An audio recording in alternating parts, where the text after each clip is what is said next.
Alright, so today for rigging, we're going to be reviewing what we went over in class. I was talking about connections and sort of gave an overview of what rigging is and why we do it, and things that we need to keep in mind going forward through class.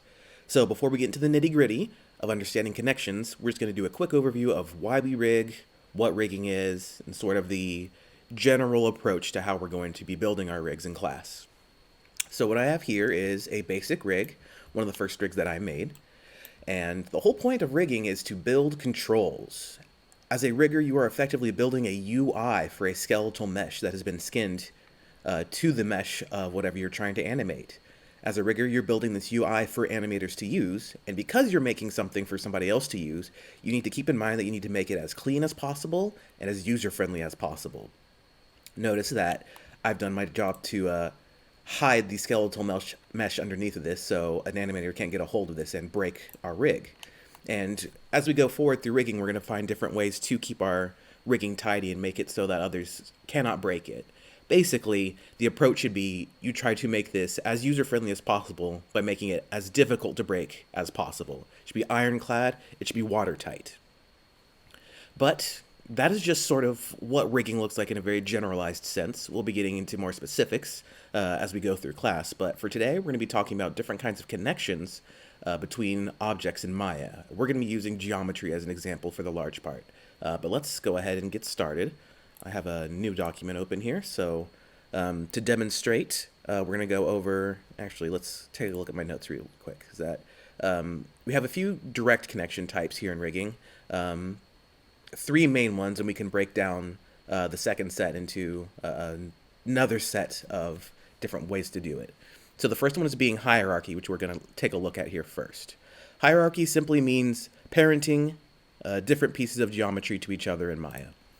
So I'll hop in Maya here and just make a few cubes.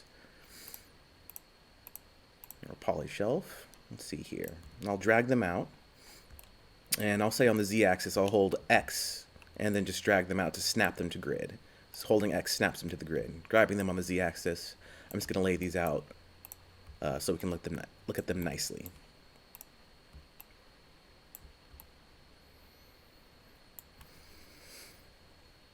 So now let's show off what a hierarchy connection system looks like. This is pretty easy. We're just going to parent things to each other. So I'm going to grab this, hit P to parent.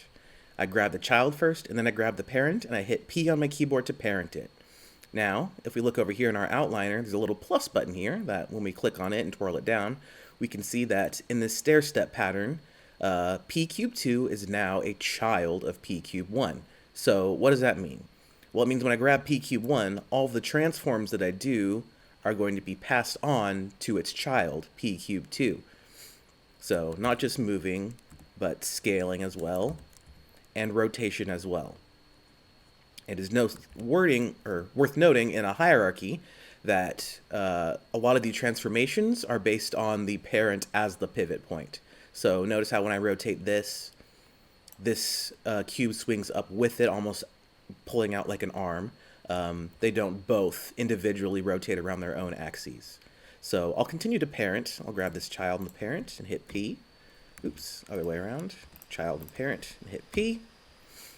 And there's another way to parent as well, which I prefer to use, which is to select your object in the outliner and use your middle mouse button to drag it into what you want the parent to be.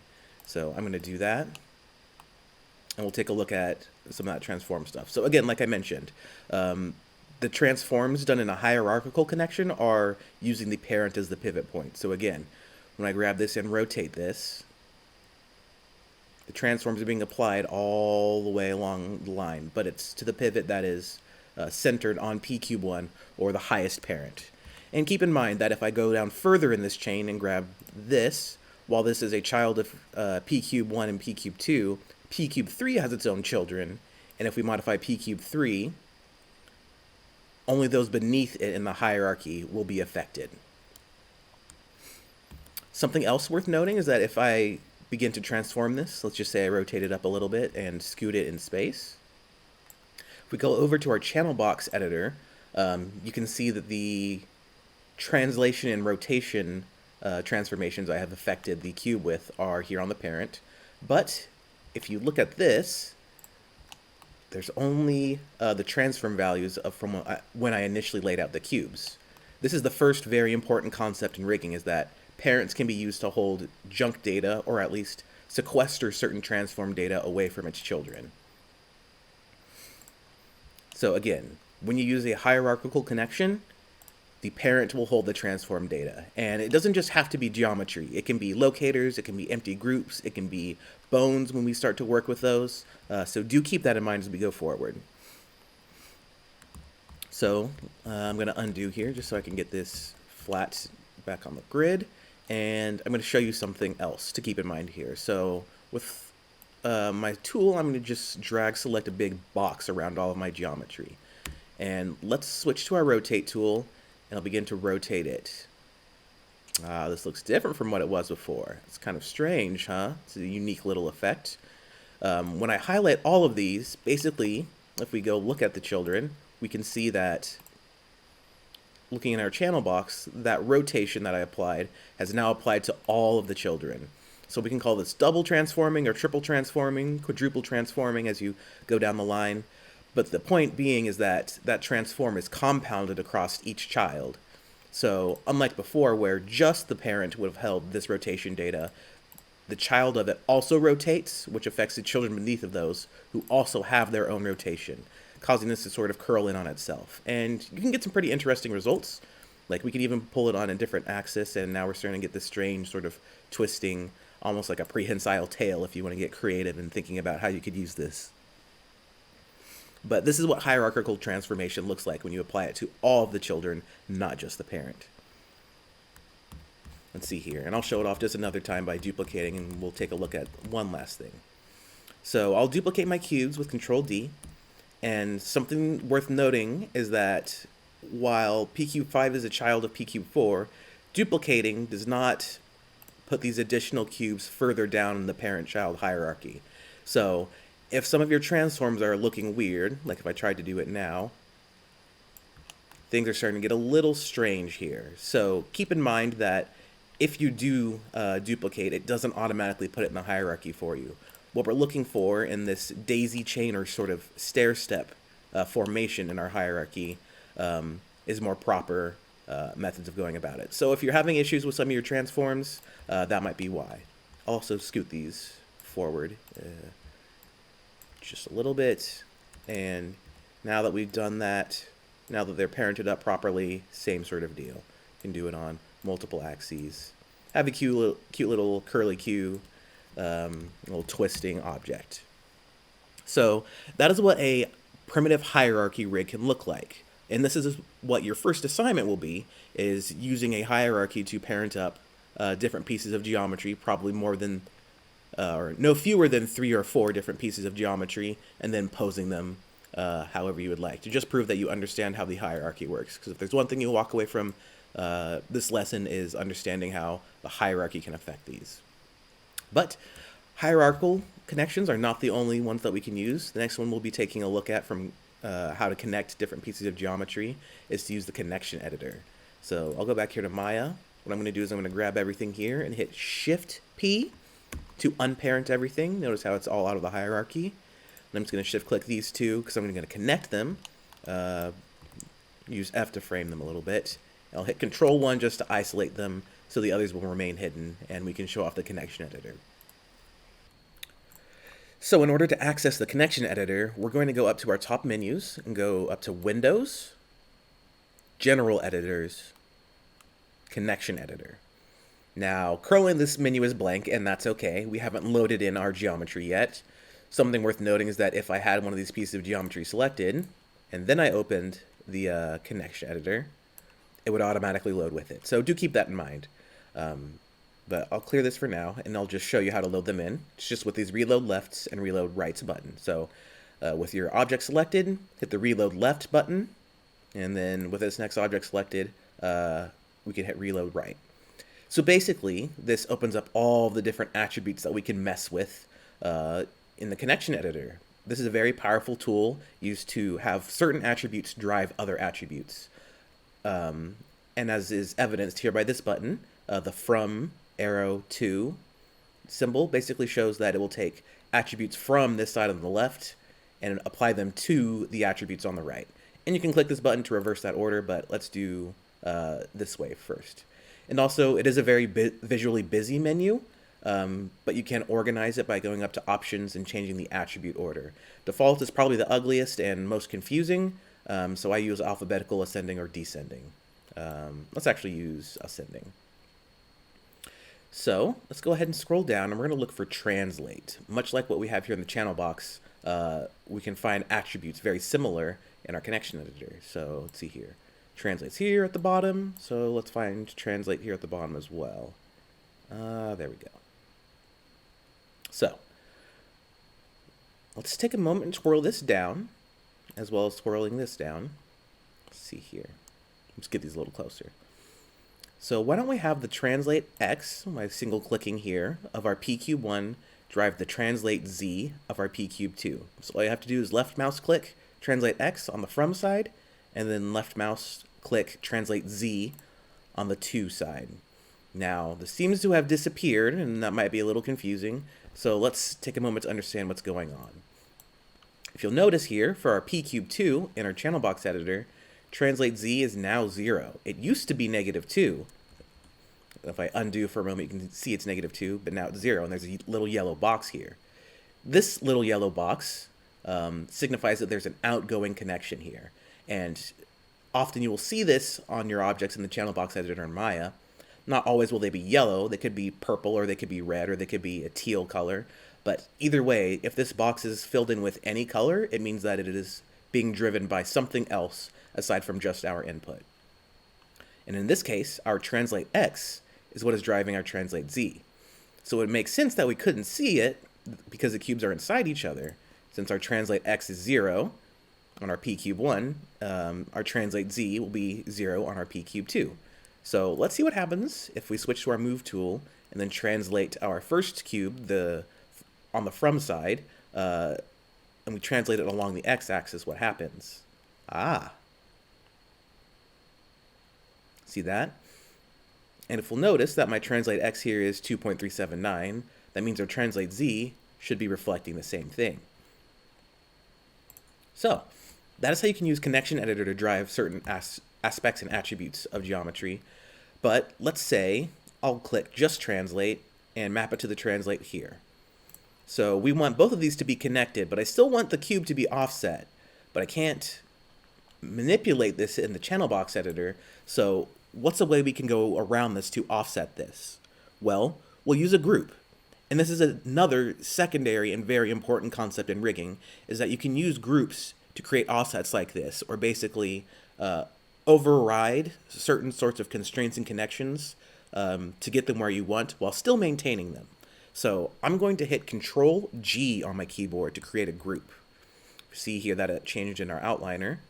And what you'll notice is that there are no outgoing connections in the channel box editor. There are for p-cube2, which is a child of this group, but there aren't any for this actual group. So with the group selected, we can move this to wherever we'd like. I'll hold X and just snap it right here. And even though it is still connected to our p-cube1, let's see what happens. And grab our p-cube1. They are still linked together, but we were able to offset that with the power of a group. So that's another thing that's important to hold on to as we go forward in rigging, is that you can use groups to create offsets like this. It's a very useful tool that we'll be relying on a lot the more complex we build our rigs, so do keep that in mind. It is also worth noting that the group did not move in space, aside from the transformations that we applied to it earlier. So the pivot is in a different spot. It might look a little weird, but that's how you can use a group to offset different things and connections. And we'll be looking at different ways to seed and create offsets aside from just a group, but that is a very important one to think about and hold on to as an idea as we continue to go forward. So I'll undo here a little bit, and we'll just show off a couple last things. Let's see here. You don't necessarily, let's see here. Oops.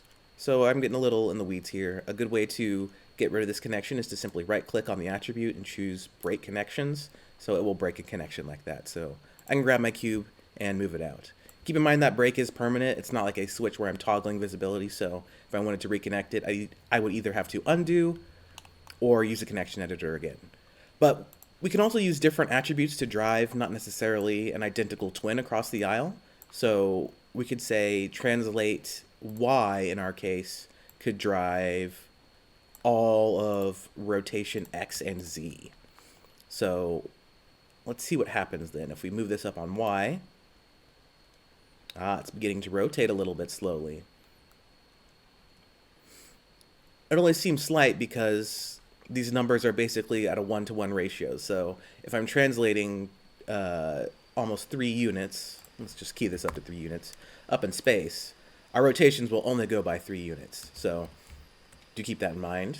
We could do that in the reverse as well. Or maybe even try something different. So we try rotate X, and then we can maybe have it drive. Why not, let's say, translate X, and then also scale. Scale Y, sure. You can immediately notice when I link those up, because rotate X is 0, that this is now basically flattened. So let's see what happens if we rotate this a little bit. Now we're getting something weird. But the whole point being is that you can use the connection editor to directly link up attributes and drive one another. And like I mentioned before, you can use groups to offset them, so whatever you're connected to, you can get it into the correct position, but still have it maintain that connection. So let's see here. Another thing worth noting is that if I step back is that, as we saw earlier with the group, that when we use this offset and we link things up connection-wise, is that the rotation axis that they go around, or the axis that it performs a translate or scale operation around, is not the same as it does in parenting. So I'll unselect these for now. Get this, oops, I'll just break these connections and get our scale back up. So if I take the rotate and link it to the rotate of the other one, keep in mind that when I rotate this, this still rotates relative to this, but it does so in place. Whereas I'll unsolo here and again show you, if I parent these, when I rotate this, again, the rotation is around the axis of the parenting from the hierarchy. So that is a way that it differs in terms of the connection editor and using a parenting system. So again, just keep that in mind. This is a different way to link things up and connect those attributes. Okay, so next up, I'll clear all here. I'll close this. Make sure that I have all my connections broken. But next up, we'll be taking a look at the node editor. The node editor is similar to the connection editor, which is why I have it in my notes listed beside it in the subsection of connections. But it does a little bit of different things, and we'll take a look at what those differences are. Again, I would liken this more to the connection editor than I would using a hierarchy system to connect these items. So again, I'll grab these 2 cubes, use Control-1 to isolate them in the viewport so we can look at them alone. And I'll find the node editor this time instead of the connection editor. So in order to do so, we're going to go up to Windows, Node Editor. It's not under any submenus, just Node Editor. So this pops up. Now, even with these selected, we're not seeing anything in the node editor. So how do we bring these over? Well, there are a couple of different ways that we can do so. We can grab both of them and hit this little plus button here that adds our selected nodes to the graph. So it has now added them to the graph. I'll take them away just to show another way to do it. Not only can you use that button, but you can also middle mouse drag from your outliner into the node editor. Interestingly enough, it arranges them differently.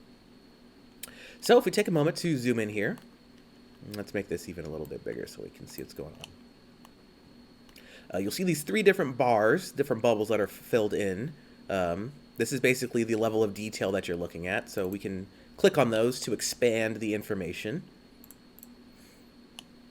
So there's a lot going on here. You might notice a lot of these in the shape tab, which would make sense because this is the shape node, so they are inextricably linked. But none of these have the values of rotation, of scale, or translate, so we're not going to actually use these. So again, like I did earlier, you can use this minus button up here to remove the selected nodes from the graph. Oops. I grab them, So let's try that again. I'll just select them. I had the other one selected, which is why they vanished before. So we'll expand these. We can also expand them by hitting 1, 2, or 3 on our keyboards, just to go through levels of 1, 2, and 3 of detail that we can see, or we can use these buttons up here. So let's get in here.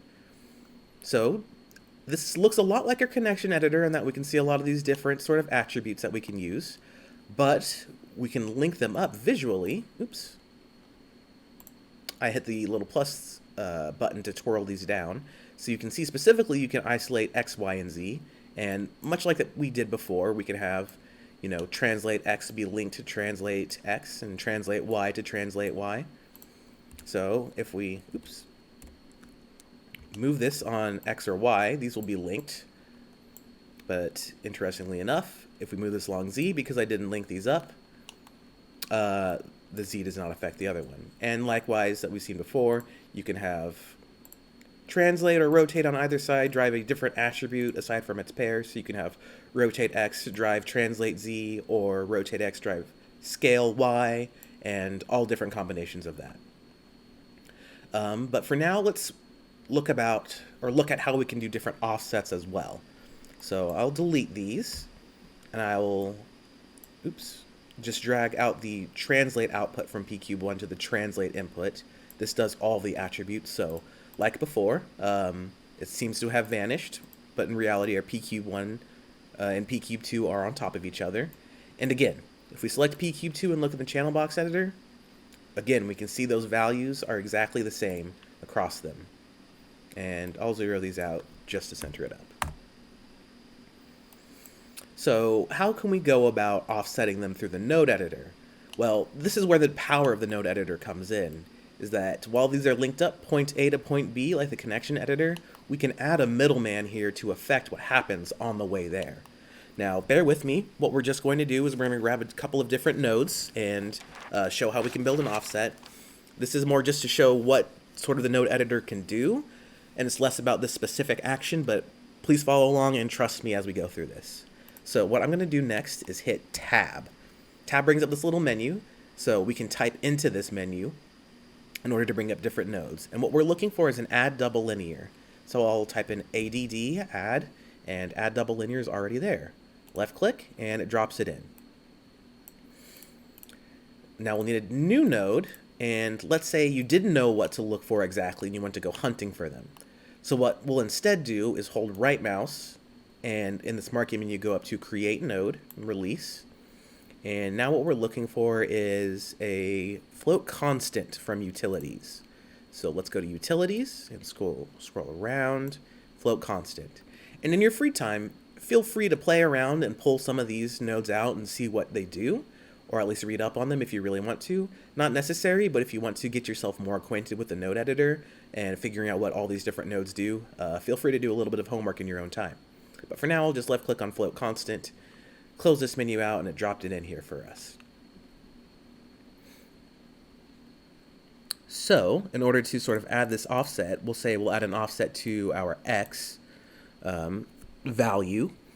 What we're going to do is grab the output of our X from the first piece of geometry, bring it here to the top of double linear. There's no place for X to go, but we'll bring it into this white node, and a small menu titled Other will go up, will allow us to build our own little input.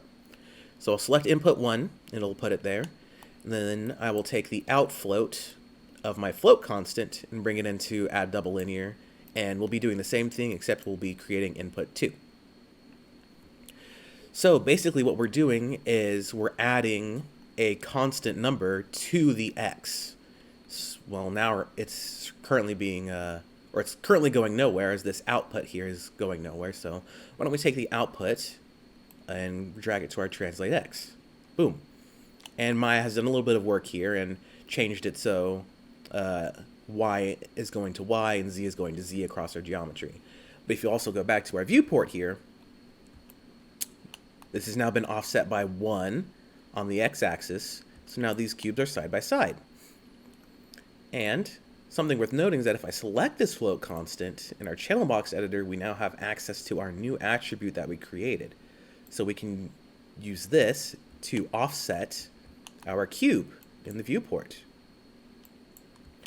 So this simply adds the number 5 to our x, as you can see here in the channel box editor. But still, our p cube can drive the position of this.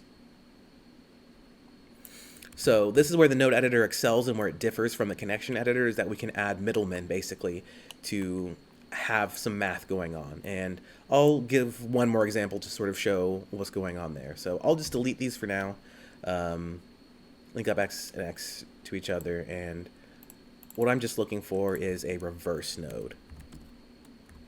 Simply multiplying by -1 or inverting. Let's see here. Let me try, I might cut this out. Input y to output y.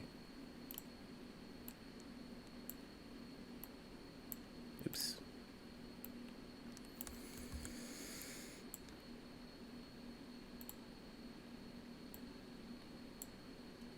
There we go.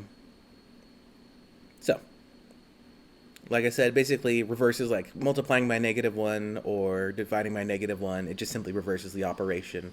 So maybe if we wanted to rig up a simple pulley system, what's being driven here is going to just move on the y-axis inverse to what happens on the x-axis. And since I only have the y's affecting each other, I can sort of move them apart like this. But that's another reason why we can use the node editor, is that we can use it to dive under the hood and modify how attributes actually connect to each other, as opposed to just having a one-to-one grafting our values onto another device. So that is what the node editor can do. For the time being now, I'll just delete these, and I'll delete these. I'll reset both of their positions by just simply click dragging and zeroing them out. I'll unisolate, grab my second cube, move it across the way. Now we'll be taking a look at expressions. So another way that we can connect different attributes to each other is through the use of expressions. And again, this is sort of in the same line of other connections that we've been exploring through our different editors. So we'll be taking a look at that now. So again, just in case to show this off on a one-to-one basis, I'll just grab these two cubes and solve them out. Them up a little bit and show us how we can access some expression editors and expression menus. Expressions are basically like minor forms of coding. Maya gives us some extra tools to figure out the proper language to use, but if you are familiar with coding, some of these fundamentals should be fairly familiar to you. So I'll select my cube here and go over to the attribute editor instead. I'll leave the shape tab and instead go to pcube1, and let's link up some transform attributes. Let's take our translate x, which is this box. So what I'll do is I'll right click and choose create new expression. It's probably the quickest and easiest way to get to our expression editor. Now, once we release that, this comes up. Since I asked for the translate x, you can see that it gave us the translate x. And noticeably down here, the selected object and attribute is basically given to us in a small form of code, or at least in Maya's scripting language, pcube1.translatex. That's simply the attribute that we're looking at. So what I'll do is I'll go to this box and use Control-C to copy it, because I'll need it to build our own little expression later. Now, what we can do is go back to pcube2 and select it. You'll notice our expression editor changed since the selection here changed. And let's say we'll have the translate y be driven by our translate x. So let's find translate y here. And if we select it over in our attributes menu, Maya will create for us the selected object and attribute, or basically the phrase that we need to use in our coding. So in order to build that expression, we'll come down here to the actual expression editor. I'll click in here and paste what I got earlier. Scroll a little bit to blow that up. So we have that pcube1.translatex. If we just simply want to have them be linked one-to-one, well, we can just do some simple coding. We can use equals, and we can pull this down in a couple of different ways. So we can highlight it, copy and paste, or you can highlight it, middle mouse drag it down into the text field. So this is a pretty simple expression. It's just saying the translate x is equal to a translate y in our two separate cubes. Now, as is always proper coding grammar, make sure you finish your lines with a semicolon, and we can hit create. Now this is an expression. It's been created. There have been no errors thrown, so we must have done something right. And if you'll notice, going back to our p cube 1, this box has become purple. That means that there's an expression driving this attribute. And if we take a look in our channel box editor, like with our other ways of connecting things, there is a colored box here beside the X attribute. It is purple. That just means it's an expression driving it, but there's still an outgoing connection. So let's see what happens when we move things on translate X. Can't move it, huh? Well, maybe why don't we try our new driver? So Y here, we'll drive our X on our p cube 1. So again, this is like our connection editor or our node editor, but we did it basically through Maya's coding language. And if you're coding savvy, this means that you can add your own offsets via either a grouping or through writing it through code. So I'll bring open our expression editor. I'll find our expression, which actually an easier way to edit it is to simply find it through the attribute editor, right click and choose edit expression. So why don't we have our translate X instead move about half as far as our translate Y? Instead, what we would do is have translate Y and have it divide by 2. You can also multiply by 2, subtract 2, add or add 2 to this. So we hit edit, it evaluates correctly. The result is expression. So let's move p cube translate Y again. And now instead of moving at a 1-to-1 rate, it moves half as far. So again, a lot of different ways that we can go about this. Let's see here. And much like we did in the node editor, we edit this expression. We can also multiply this by -1 to have it just simply move in the opposite direction. So p cube translate Y just has it go the other way. So again, sort of like the node editor, but with a more straightforward way. If you understand mathematics and coding a little bit, you can use one connection to drive another. So those are sort of the 3 forms of connections that we can use through our different editors: the connection editor, the node editor, and the expressions. And now we'll be taking a look at constraints. So for constraints, I'll go ahead and delete this expression for now. So I'll close this menu out and just right-click delete expression. We could have also used break connections up here to do something similar. And we'll need a few different cubes for this, but we'll show off the constraints. So I'll grab these 3 and solo them out instead. So constraints are another way of basically doing what we've been doing, connecting different attributes to each other, except for Maya does a lot of the hard work for us. Overwhelmingly, as we use different tools in rigging, we'll be relying on constraints a lot to help us build our rigs. So let's find out how to access those constraints and sort of figure out what they do. So in order to do that, you will want to change your tab, your shelf up here from modeling to rigging. I already had mine changed to rigging, but doing so gives us access to different menus up here, most notably the constrain menu. So the way Maya works is a little strange in that, keep this in mind going forward when you're constraining or parenting things, is that when you select it in the viewport, you select the child first and then the parent. If you want to use P to parent things, but if you want to constrain things, you have to choose the parent first and then the child. So the mnemonic device I used for constraints are: the parent constrains the child. Much like a restrictive parent, the parent you want to grab first in order to get your constraints set up in the correct order, because the selection order that you grab them does matter. But with those 2 selected, again, grabbing this cube, p cube 1 as our parent, p cube 2 as our child, we'll go up to constrain, parent, and over to our box, and I'll explain what's going on here a little bit. So first things first, I'll just hit apply with maintain offset checked on. First thing that you'll notice is that our channel box editor changed again. These have now gotten a color to fill in the box near the attributes. So again, this shows that there's some outgoing connections, that they're being driven by something else. And if you'll look in the outliner, you can also see that under p cube 2, there's now a parent constraint. A constraint has been physically added in the outliner. So we take our p cube 1 and move it around, or even rotate it. You can see that this is constrained, this p cube 1 is constrained to p cube 2, and it sort of behaves almost like a hierarchy did in terms of that it's rotating and transforming around it. Keep in mind, scale does not affect it, since scale is not here on the constraint axes.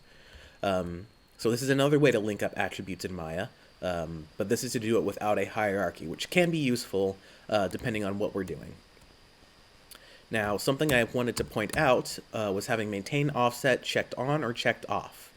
So with our selection still intact from before, I'll tick off maintain offset and hit apply, and it looks like the cube disappeared again.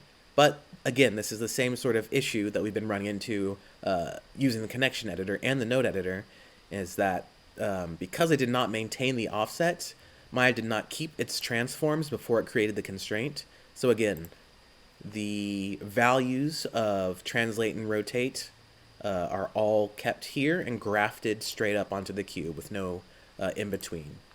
And again, you can use groups to create or you can't use groups to create an offset here, so keep that in mind.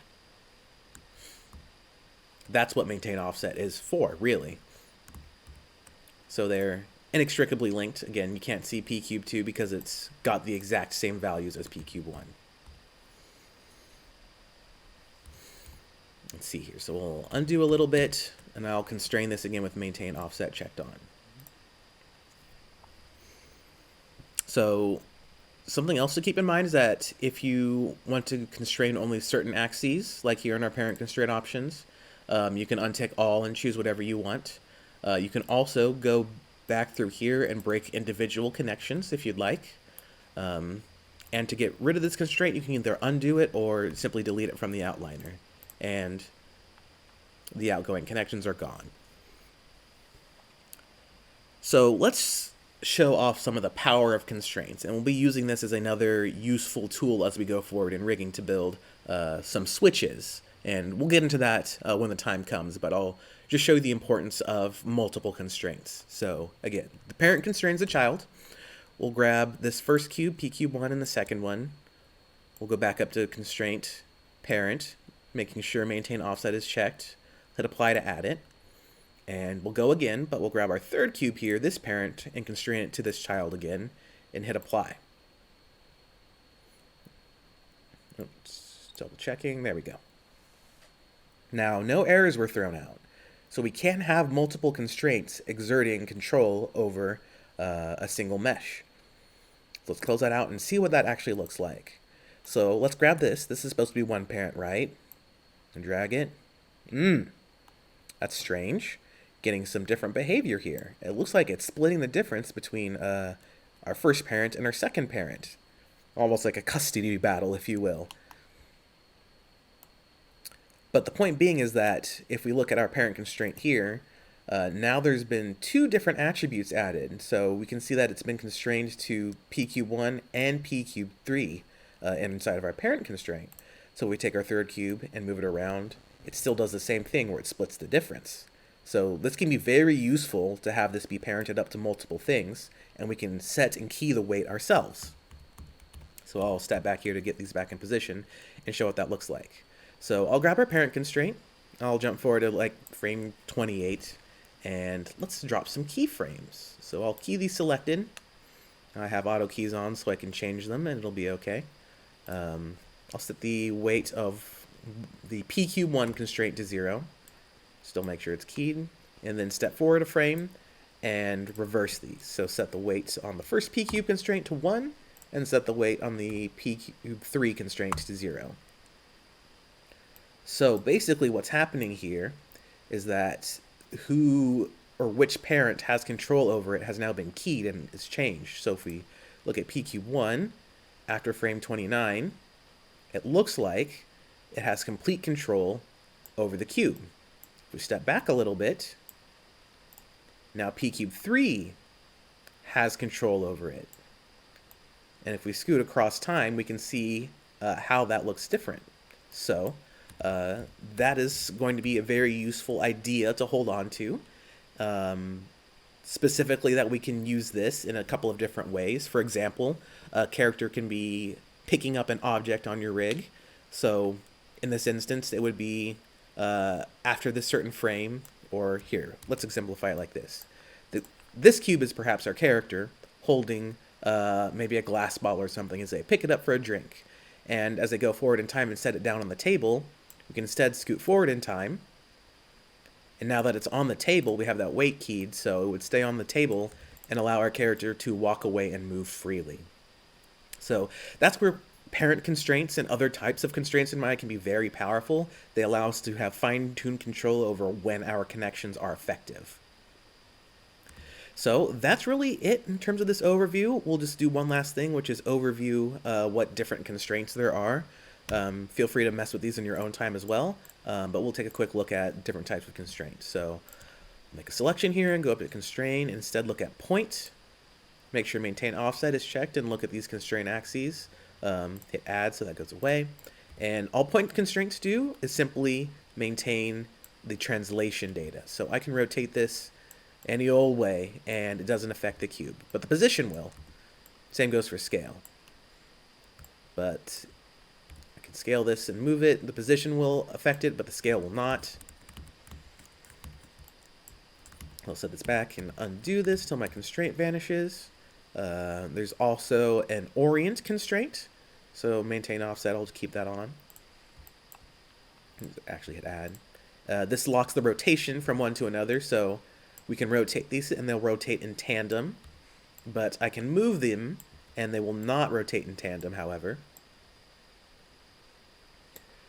And much like the parent constraint, we can have multiple influences over it. We can even have multiple types of constraints, so we can stack a parent constraint and an orient constraint, or multiple orient constraints and a single parent constraint. Any mix and match idea that you can come up with, Maya can do it and will handle it and evaluate it appropriately. There's also other ones like scale, which is fairly self-explanatory. Aim points one object at another. I wouldn't worry about pull vector for now, but we will be using it when the time comes to look at bones. But that is an overview of what different connections there are in Maya and how we can get different pieces of geometry or groups to look at each other and offset each other. So, again, we have three different types of connections, one being through the hierarchy, which is basically parenting stuff to a child. We have different types of connections through our various editors, our connection editor, our node editor, and our expression editor. And the third one being constraints, which we will probably use the most, where Maya does a lot of the math for us and gives us some more freedom over what we can do and use multiple constraints to achieve different effects. So that's going to be it. Do remember that you'll have an assignment that is to create a rig based off of primitives. If you want to go above and beyond and use a combination of not only parenting and a hierarchy to connect it, but if you want to use a connection editor, a node editor, or even some constraints to get creative with it, feel free to do so, and you might get a little bit of extra credit with that. But with that, we're done overviewing the types of connections in Maya.